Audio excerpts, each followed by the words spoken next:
And welcome back to Blue Spruce Hollow. Today, I'll be planting the 2 shade corners on either side of my swing in the back corner of my garden. Now behind the swing, I actually already have a mock orange. Mock oranges do like sun, and from the hole in the fence, it actually is getting quite a bit of sun from the other side. However, because the tree that's already there isn't doing the greatest. It has a bunch of shoots coming out, and those shoots are beginning to cast shade. So unless I go in and clean it up, it's not getting a ton of sun. So I often will go back here and clean up this back corner. My hope is that the mock orange will grow in and eventually cover this back hole so it won't be such an eyesore. So yes, today I'm planting both sides of the swing in this back corner. So the beds will both be planted very similarly to the shade garden that I did beside my shed that I worked on in the last episode. One thing I learned while planning this garden is that repeating the same plants throughout the landscape helps create a softer, more cohesive design. So instead of every bed feeling completely different, your eye will begin to recognize those repeated shapes, textures, and colors, and it'll make the whole garden feel more intentional. Just like the other shade garden, I ran into the same challenge here. So as you probably know, my inspiration for Blue Spruce Hollow comes mostly from Provence and Mediterranean gardens. Unfortunately, those styles don't always lend themselves to the shady corners. So instead of fighting the conditions, I've decided to embrace them and create these spaces with plants that actually do enjoy shade. Well, mostly. And that's how we get started with our first plant here. I'm putting in the silver mound, which is I think also called Artemisia. So technically it's a sun-loving perennial, but this one came from my grandparents' garden where it happily grew in quite a bit of shade for years. And to be fair, it actually lived in this exact spot before I dug up the backyard for the parterre. So I'm simply just putting it back where it seemed perfectly happy before. Sometimes the best gardening advice is to pay attention to what your own garden is already starting to tell you. On either side of it, I'm going to be planting violas that I actually grew from seed over the winter. Now these violas I actually sowed outdoors, and I started that in February, so you're going to see they're coming from distilled water jugs, and that's because I was able to winter sow them. So I'm hoping that this is going to add a lovely little splash of color while these larger perennials that I'll be planting in this back corner will be filling in. And then I'm going to come in later and add some more annuals, but that'll be a different episode. I'm not ready to do that yet.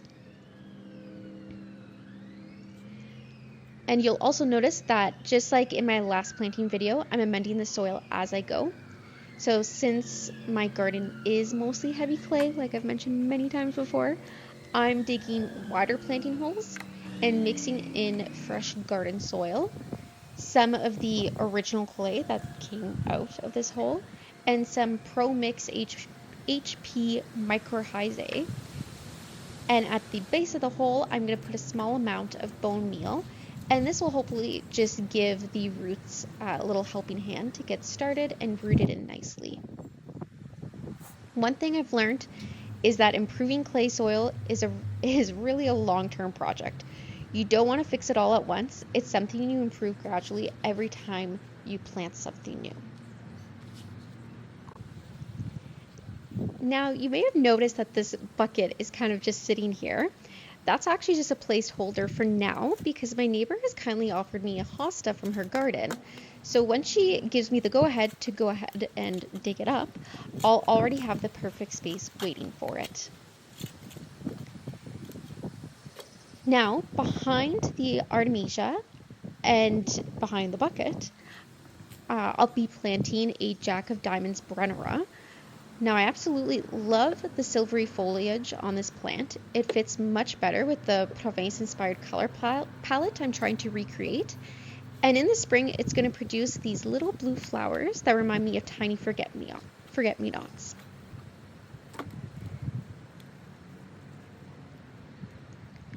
Off to one side, the next plant I'll be doing is another astilbe. So as I mentioned in my last episode, these produce the most beautiful fluffy pink flower plumes around July and should add some wonderful color to this shady corner. Behind that, I'm planting a lady fern to bring in some extra height and texture. And again, like I said, what I'm planting on this side, I'm repeating on the opposite side of the swing. The only thing that's going to differ slightly is I'll be planting some hellebores from the Wedding Party series. So on this side, I'm planting the Getaway hellebore from the Romantic Getaway, I should say. And on the opposite side, I'm going to be planting the Snowbell's Christmas Rose. So those are the only two flowers that kind of differ. It's, again, the same variety. It's just the Snowbell's is a pretty pure white hellebore that has a yellow center. And the Romantic Getaway, which I'm planting on this side, is more of a greeny yellowy center, and there's a lot of pink around, but the edges should be like a nice white shade. So this one's a little multicolored, but they'll tie in nicely together, I think.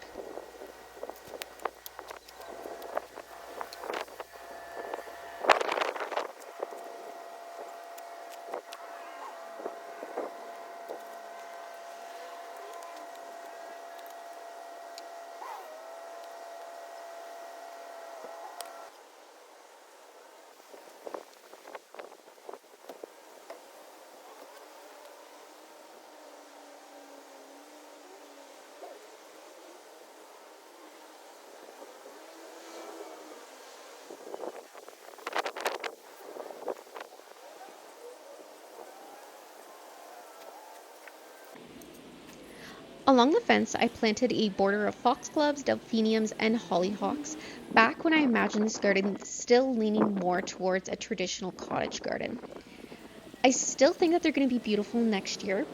I'm sure the delphiniums will maybe bloom a little bit this year, but the foxgloves and the hollyhocks shouldn't have flowers until next year.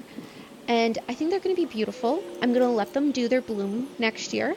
But I'm going to catch them before they go to seed, and I'll probably take them out, and I'm going to replace them with something that better fits the Provence and Mediterranean style the garden has now kind of gradually evolved into. One of the things I love most about gardening is that nothing is ever truly permanent. Gardens grow, we learn, and our vision changes a lot over time. And I think that's all part of the process. I think that's part of what makes this fun. So now that this side is planted, I'm going to mirror the same design on the opposite side of the swing. I love symmetry, so I think repeating this layout will really help frame this little seating area as the garden matures. Thank you, everyone, for joining me here today at Blue Spruce Hollow. We'll see how it grows.